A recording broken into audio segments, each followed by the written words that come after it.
Assalamualaikum warahmatullahi wabarakatuh.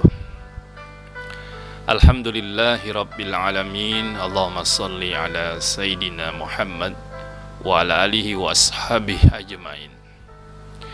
Kaum muslimin yang dimuliakan Allah, ada seorang anak, saya tanya, apa hukumnya mengerjakan sholat 5 waktu? Dia menjawab, wajib Ustaz. Berapa rukun sholat? Dia menjawab, 13 Ustaz. Dan dengan fasih dia menyebutkan dari niat takbiratul ihram sampai salam. Bahkan dia juga bisa hafal bacaan-bacaan sholat dengan baik. Namun ketika saya tanya, berapa kali Ananda sholat satu hari? Dia menjawab, 1 kali Ustaz, hanya sholat maghrib saja. Hadirin yang berbahagia, anak ini menerima ajaran sholat hanya dalam aspek kognitif. Apa aspek kognitif? Aspek teori, aspek ilmu pengetahuannya saja, belum sampai kepada afektif, sikap, dan psikomotorik, pembentukan karakter.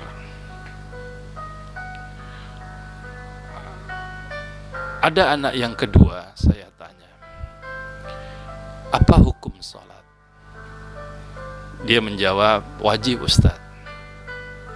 Saya tanya lagi, rukun sholat? Dia menjawab dengan benar, 13. Dan dia juga hafal bacaan-bacaan sholat dengan fasih. Ketika saya tanya, berapa kali Ananda sholat sehari semalam? Dia mengatakan, 5 waktu Ustaz.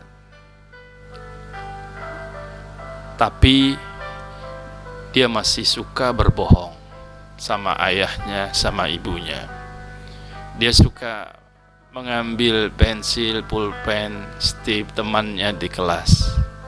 Bahkan dia juga kadang suka mengambil jambu atau mangga tetangganya. Anak seperti ini dia sudah memahami kognitif, teori, ilmu, knowledge dari ibadah salat, dan dia juga sudah mengamalkan ibadah salat. Berarti dia sudah sampai pada aspek afektif, yaitu aspek pengamalan. Namun dia belum sampai kepada aspek psikomotorik, pembentukan karakter, pembentukan akhlak mulia.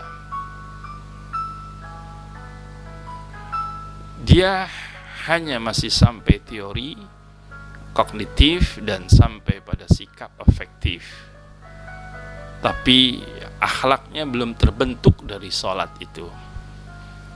Karena itu kita harus mengajarkan kepada anak-anak kita, kepada murid-murid kita, tidak hanya sampai kognitif dan afektif, tapi sampai terjadinya perubahan sikap, pembentukan karakter, pembentukan akhlak yang mulia. Itulah maksudnya firman Allah dalam surah Al-Ankabut ayat 45. A'udzubillahi minasyaitonir rajim. Innas salata tanha 'anil fakhsya'i wal munkar. Sesungguhnya salat itu membentengi, mencegah seseorang dari perbuatan keji dan mungkar. Artinya salat tidak hanya dipahami secara teori, tidak hanya diamalkan, tapi juga dia harus membentuk, dia bisa membentuk karakter, akhlak, kepribadian seorang anak. Saudara-saudaraku kaum muslimin rahimakumullah, Kenapa ini bisa terjadi? Bagaimana kita bisa mengajarkan sholat tidak hanya sampai aspek kognitif dan afektif, tapi bisa sampai ke psikomotorik? Ada 5 langkah yang harus kita lakukan sebagai orang tua dan sebagai guru. Pertama, kita harus bisa menjadi toladan dalam menegakkan, melaksanakan ibadah sholat itu. Karena ketauladanan itu sangat penting dalam pembentukan karakter, pembentukan akhlak. Karena itu di sekolah marilah kita jadi guru yang menjadi toladan. Ketika azan berbunyi sholat zuhur, sholat asar, gurulah yang berada di saf pertama. Gurulah yang pertama pergi ke musola, ke masjid untuk mengerjakan sholat. Begitu juga orang tua harus memberikan toladan kepada putra-putrinya. Dan tidak hanya teoritis, transfer of knowledge, pemindahan atau pemberian ilmu pengetahuan secara teoritis, tapi juga ada keteladanan dari kita agar sholat tidak hanya kognitif dan afektif, tapi sampai psikomotorik. Yang kedua, ada pembiasaan dari sekolah, ada pembiasaan dari madrasah, ada pembiasaan dari orang tua sejak dini, sejak kecil. Itulah sebabnya Rasulullah mengatakan, murru auladakum bis shalah, perintahkan anakmu itu umur 7 tahun untuk sholat. Wadribuhum alaihim wahum abna'u asra sinin, berikan sanksi ketika dia berumur 10 tahun ketika dia tidak mengerjakan sholat.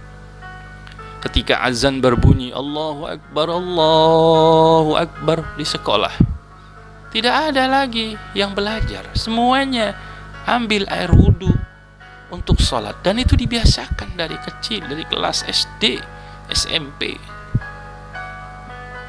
bahkan sampai SMA, sehingga nanti dia dewasa, dia terbiasa untuk mengerjakan sholat karena dibiasakan.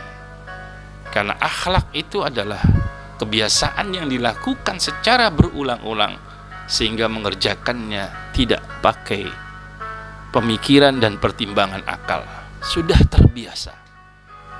Pembiasaan di rumah juga begitu.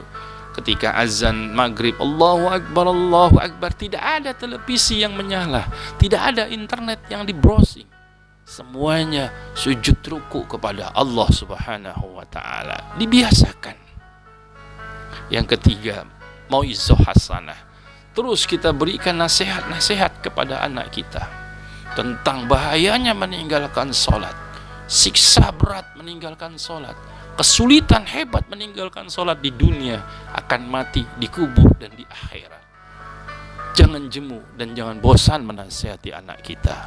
Ad-dinu nasihat, agama itu nasihat. Jangan frustasi sebagai seorang guru. Jangan bosan, jangan jemu menasihati anak muridnya untuk tetap mengerjakan sholat. Ad-dinu nasihat, kata Nabi. Agama itu adalah nasihat. Saudaraku yang berbahagia, yang keempat, berikan dia reward, penghargaan ketika dia mampu dan mau mengerjakan sholat 1 hari 5 kali. Berikan dia sajadah indah, berikan dia mukena cantik,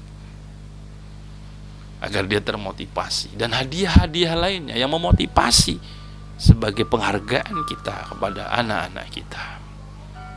Terima kasih Ananda sudah mengerjakan sholat dengan baik, mengerjakan sholat 1 hari 5 kali.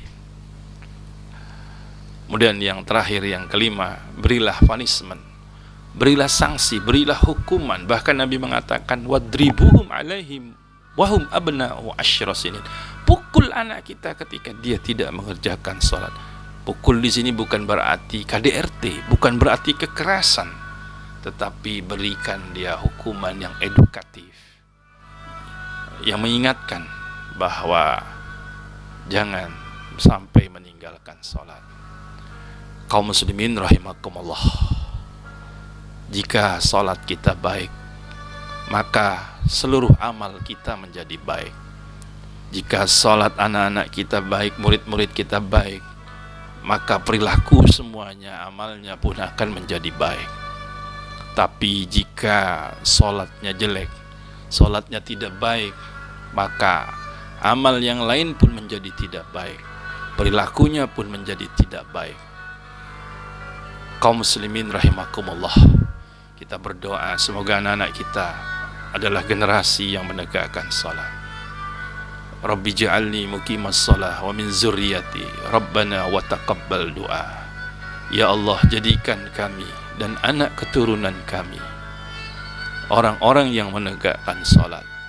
Sungguhnya Engkau Maha menerima doa. Amin ya rabbal alamin. Ajarkan Islam, ajarkan salat. Kognitif pengetahuan, afektif sikap, dan psikomotorik. Sampaikan dengan keteladanan, dengan pembiasaan, dengan nasihat, dengan reward, and dengan punishment. Semoga kita menjadi orang tua dan guru madrasah, guru sekolah, guru apa saja, bisa mengajarkan dalam tiga ranah afektif, kognitif, afektif, dan psikomotorik. Wabillahi taufik wal hidayah. Wassalamualaikum warahmatullahi wabarakatuh.